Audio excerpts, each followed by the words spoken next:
నాడు నేడు కింద వేల కోట్ల రూపాయలు వెచ్చించి వైద్య రంగంలో విప్లవం సృష్టిస్తానని చెప్పుకుంటాడు ఈ మోసగారి జగన్మోహన్ రెడ్డి. ఏమిటయ్యా నువ్వు చెప్పేది? ప్రజారోగ్యానికి పెద్దపీట వేస్తున్నావా? ఎక్కడ పెద్దపీట వేస్తున్నావు? ఏ రకంగా పెద్దపీట వేస్తున్నావు? ఇది ప్రతిసారి వైద్య ఆరోగ్య శాఖ సమీక్షలో వారు మొదలెట్టేటటువంటి తొలి డైలాగ్. ఎక్కడ ఆయన చెప్పేదానికి చేసేదానికి ఎక్కడా కూడా తేడా లేనటువంటి పరిస్థితుల్లో వైసీపీ ప్రభుత్వం అధికారంలోకి వచ్చాక పేదల ప్రభుత్వ ఆసుపత్రుల్లో సకాలంలో ఉచిత వైద్యం అందని ద్రాక్ష. పేద ప్రజలకు ప్రభుత్వ ఆసుపత్రుల్లో సకాలంలో ఉచిత విద్య అందనేటువంటి విషయం అందని ద్రాక్ష పండు. అటువంటి పరిస్థితిని ఈనాడు జగన్మోహన్ రెడ్డి ఏ మొహం పెట్టుకుని ఈ రాష్ట్రాన్ని ఏలుతున్నాడు, ఏ రకంగా ఉంటున్నాడు, మన ప్రజలందరం కూడా గమనించాల్సినటువంటి అవసరం ఉంది. ఈ జగన్మోహన్ రెడ్డికి బుద్ధి చెప్పాలంటే రాబోయే రోజుల్లో మనమందరం కూడా ఈ రాష్ట్రానికి పట్టిన శనిని పారద్రోలటానికి అందరం కూడా జగన్మోహన్ రెడ్డిని ఓడించాల్సిన అవసరం వచ్చింది. నేను ఎందుకు చెప్తున్నానంటే మా తెలుగుదేశం ప్రభుత్వం హయాంలో పేదల ఆరోగ్య పరిస్థితి మెరుగుపరచడానికి చంద్రబాబు నాయుడు గారు 33 స్కీమ్స్ని పెట్టి ఏది కావాలంటే ఎప్పుడు కావాలంటే అప్పుడు ఆ విధంగా పేద ప్రజల సౌకర్యార్థం అనేక రకాలైనటువంటి కార్యక్రమాలను తీసుకున్నటువంటి విషయం, 33 స్కీముల ద్వారా తీసుకున్నటువంటి విషయం మనందరికీ తెలుసు. ప్రతి పేదవాడికి తెలుసు, ప్రతి పేదవాని కుటుంబంలోనూ తెలుసు, ప్రతి స్లమ్లోనూ తెలుసు. అటువంటి 33 స్కీమ్స్ని పట్టించుకోకపోగా మనం చంద్రబాబు నాయుడు గారు 2014లో ముఖ్యమంత్రి అయ్యే నాటికి ఒక్కొక్క రోగి మీద 5,000 రూపాయలు ఖర్చు జరిగేది. అంటే అంత అనారోగ్య పరిస్థితులు ఈ యొక్క ప్రాంతాల్లో స్లమ్స్లో పేద ప్రజానీకం బాధపడేటటువంటి విషయం మీరు ఇక్కడ గమనించాలి. అటువంటి పరిస్థితిలోంచి 5,000 రూపాయలు ఒక రోగి మీద ఖర్చు పెట్టే పరిస్థితి నుంచి అన్ని రోగాలను తగ్గించి 2019 వచ్చేట నాటికి కేవలం 950 రూపాయల ఖర్చుతో ఆ రోగిని సంపూర్ణమైనటువంటి ఆరోగ్యవంతుడిగా చేసిన ఘనత కూడా నారా చంద్రబాబు నాయుడు గారిదని ఈ సందర్భంగా నేను తెలియజేస్తా ఉన్నా.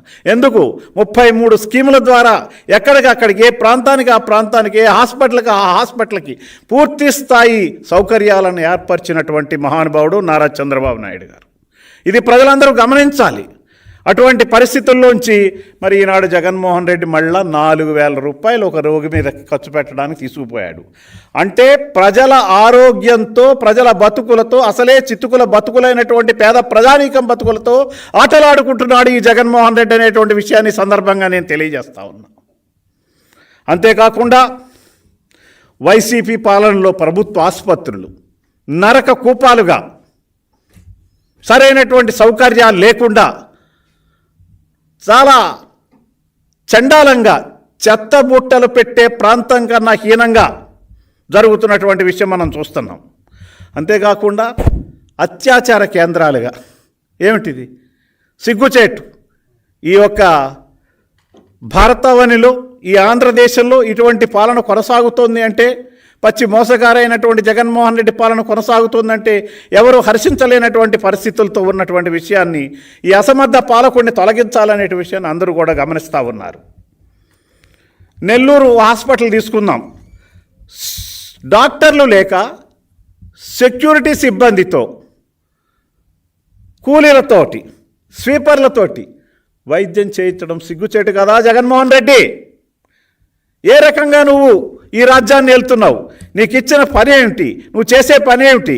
ఈ ప్రజల జీవితాలతో ఎందుకు ఆడుకుంటున్నావు? దీనికి సమాధానం చెప్పవా?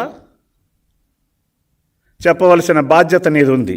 మేము చెబుతున్నాం, ఈ యొక్క పేద ప్రజల ఆరోగ్యంతో నువ్వు ఏ రకంగా ఆటలాడుకుంటున్నావంటే, బిడ్డను కోల్పోయిన తండ్రి, చాలా బాధాకరం. అక్కడ ఉన్నటువంటి అంబులెన్సులు లేక భుజాల మీద కానీ మోటార్ సైకిల్ మీద కానీ తీసుకెళ్లేటటువంటి దారుణ పరిస్థితిని నీ ప్రభుత్వ హయాంలోనే కల్పించబడటం చాలా దారుణం కదా జగన్మోహన్ రెడ్డి. ఎంత కనీస బాధాకరం కూడా లేదా నీకు? కనీస ఆలోచన కూడా లేదా? హాస్పిటల్ గురించి పట్టించుకోవా? ఎందుకు ఇలా చేస్తున్నావు?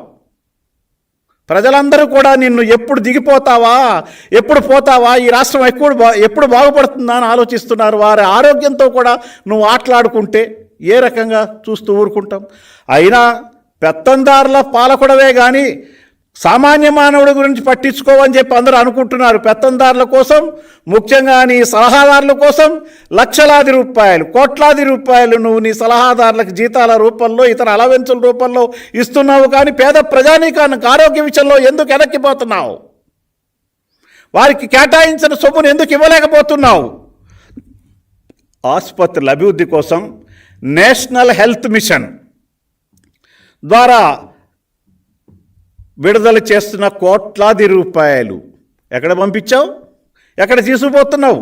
ఆ నిధులన్నీ కూడా నకిలీ రత్నాలకు టర్న్ చేసి, నకిలీ నవరత్నాలకు టర్న్ చేసి రాష్ట్ర వాటా సొమ్మును కూడా దాంట్లో మిళితం చేయకుండా, ఈ వాటా కూడా ఇవ్వకుండా ప్రజల ఆరోగ్యంతో చెలగాటమాడుతున్నావు జగన్ రెడ్డి.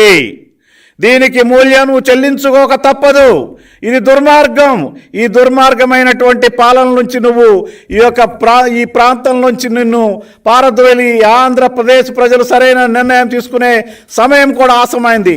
ఆఫ్టర్ ఆల్ అని అనుకునేలాంటి పరిస్థితి నువ్వు సృష్టించుకున్నావు జగన్మోహన్ రెడ్డి. పేద ప్రజల ప్రాణాలతో చెలగాటమాడుతూ, నిధుల కొరత కారణం చూపిస్తూ, నిత్యం నానాటికి భారం అవుతున్న కొన్ని చోట్ల వైద్యులే లేకుండా ఆసుపత్రులు నడిపిస్తుంటే, ఒక్కొక్క హాస్పిటల్లో ఇద్దరు డాక్టర్లు ఉండాలంటే ఇద్దరు డాక్టర్లు లేకుండా, 4 ప్రాంతాల కలిపి కూడా ఒక్క డాక్టర్ లేకుండా పబ్లిక్ హెల్త్ సెంటర్లను మెయింటైన్ చేస్తున్నామంటే సిగ్గుచేటు కాదా జగన్మోహన్ రెడ్డి గారు? నేను అడుగుతున్నాను. కొన్ని చోట్ల వైద్యులు ఆ పబ్లిక్ హెల్త్ సెంటర్లో వాళ్ళ జేబుల్లో డబ్బులు వేసుకుని ఆ ఆసుపత్రులు నడిపిస్తున్నారంటే ఎంత దీనావస్థలో ఉంది ఈ వైఎస్ఆర్సీపీ ప్రభుత్వం అని నేను అడుగుతా ఉన్నాను. కార్పొరేట్ ఆసుపత్రులకు ధీటుగా ప్రభుత్వ ఆసుపత్రులు పెడతానని చెప్పి, ప్రభుత్వ ఆసుపత్రులను అధునాతిక కేంద్రాలుగా నిర్మాణం చేస్తానని చెప్పి మాట తప్పావు, మడమ తిప్పావు. అందుకే ప్రజలు నిన్ను ఓడించడానికి సిద్ధంగా ఉన్నారని ఈ సందర్భంగా నేను తెలియజేస్తా ఉన్నా. దేశంలోనే వైద్య ప్రమాణాలు ఏపీలో ఉన్నాయని ముఖ్యమంత్రి, వైద్య శాఖ మంత్రి రోజు డబ్బాలు కొట్టుకుంటున్నారు. ముత్యాల ముగ్గు సినిమాలో రావు గోపాలరావుగా వెనకాతల డప్పులు కొట్టే విధంగా నీ మంది మార్బలం, నీ సలహాదారులు నీకు డప్పులు కొడుతున్నారు. ఆ డప్పులు చూసి నీవంతా కూడా నీ గొప్ప అనుకుంటే రేపటి ఎన్నికల్లో దానికి మూల్యం నువ్వు చెల్లించుకుంటావని నేను తెలియజేస్తా ఉన్నా. అంతేకాకుండా కాన్పుల్లో, వార్డుల్లో ఒక బెడ్ మీద 2 నిండు చూలాలని, 2 గర్భిణీ స్త్రీలని ఇచ్చి వాళ్ళని అక్కడ కూర్చోబెట్టి సరైనటువంటి ఆలోచన చేయకుండా, వాళ్ళకి కావలసిన సదుపాయాలు కల్పించకుండా ఎంత దీనావస్థలోకి స్థితిలోకి నెట్టివేయబడ్డారు ఆ ప్రజలు, ఆ ప్రజానీకం, ఆ పేద ప్రజానీకం. ఇది న్యాయమా? అంతేకాకుండా ప్రభుత్వ రంగంలో 40,000 ఉద్యోగాలు ఇచ్చానని చెప్పుకుంటున్నావు. 40,000 ఉద్యోగాల పోస్టులు భర్తీ చేశామని అబద్ధాలు, దగాకోరు అబద్ధాలు చెప్పటం చాలా హాస్యాస్పదం జగన్మోహన్ రెడ్డి.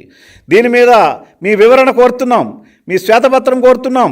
మీరు చేయవలసిన పనులన్నీ కూడా చేయకుండా మీరు చెప్పేటటువంటి మీ సమీక్షల్లో చెప్పేటటువంటి మీ మాటలన్నీ అబద్ధమని తేట తెల్లమైంది. కాబట్టి దీనికి ఏ రకమైనటువంటి జవాబు ఆరోగ్య శాఖ మంత్రి ఇస్తాడు? జగన్మోహన్ రెడ్డి ముఖ్యమంత్రిగా నీవేం చెప్తావు? ప్రజలకు తెలియజేయవలసినటువంటి అవసరం ఉంది. పేద ప్రజానీకానికి చెప్పవలసినటువంటి అవసరం ఉంది.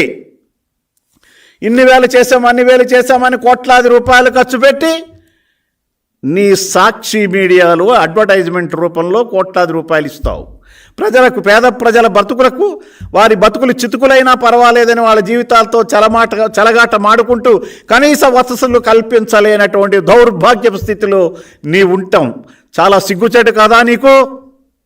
కరోనా సమయంలో ఆసుపత్రిలో కనీస మౌలిక సదుపాయాలు కూడా లేకుండా చేసినటువంటి ప్రబుద్ధుడవు నువ్వు. రోగులు ఎలా ప్రాణాలు కోల్పోయారో కరోనా టైంలో ప్రత్యక్షంగా చూశాం. తిరుపతి రూయా వంటి ఆసుపత్రుల్లో ప్రభుత్వం ఆక్సిజన్ ఇవ్వలేనటువంటి పరిస్థితి, అందించకుండా దాని పరిస్థితి తద్వారా 30 మంది చనిపోయినటువంటి విషయం కరోనా టైంలో, కేవలం కరోనా టైంలో బాధాకరంగా లేదా? ఏమండి జగన్మోహన్ రెడ్డి గారు, ఉచిత వైద్య పరీక్షలు, మందులు లేవు. ఇది ఈ మధ్య కూడా నిన్ననో మొన్ననో చూడటం జరిగింది. స్మార్ట్ ఫోన్లో రిజిస్టర్ చేసుకుంటేనే పేద ప్రజలకు ట్రీట్మెంటు తదితర కార్యక్రమాలు చేపడతానని చెప్తే ఎంతమంది పేద ప్రజానీకం దగ్గర స్మార్ట్ ఫోన్లు ఉంటాయి జగన్మోహన్ రెడ్డి? ఇది కూడా మరొక అవినీతికి తెరలేపటమే కదా. గత టీడీపీ హయాంలో చంద్రబాబు నాయుడు గారు పేద ప్రజల ఆర్థిక స్థితిని దృష్టిలో పెట్టుకుని ప్రాథమిక ఆరోగ్య కేంద్రాలు మొదలుకొని జిల్లా ఆసుపత్రుల వరకు ఎన్టీఆర్ ఉచిత వైద్య పరీక్షలను చేయించి కేవలం 24 గంటల్లోపే రిపోర్ట్స్ ఇచ్చి ఉచిత మందులు సరఫరా చేసిన ఘనత నారా చంద్రబాబు నాయుడు గారిది, తెలుగుదేశం ప్రభుత్వాన్ని సందర్భంగా నేను తెలియజేస్తా ఉన్నాను. కానీ జగన్మోహన్ రెడ్డి ఈ పథకాన్ని నిలిపేశాడు. ప్రజలందరూ గమనించాలి. 24 గంటల లోపలే రిపోర్ట్స్ ఇచ్చే పథకాన్ని చంద్రబాబు నాయుడు గారు ప్రవేశపెడితే, చంద్రబాబు నాయుడు గారు ప్రవేశపెట్టిన పథకాలు చంద్రబాబు నాయుడు గారిగా ప్రజలందరూ గుర్తిస్తే ఆయనకి ఇంకా పేరు మరీ పెరిగిపోతుందని పథకాలన్నా అన్నీ రద్దు చేసి పేద ప్రజల ఆరోగ్యంతో నువ్వు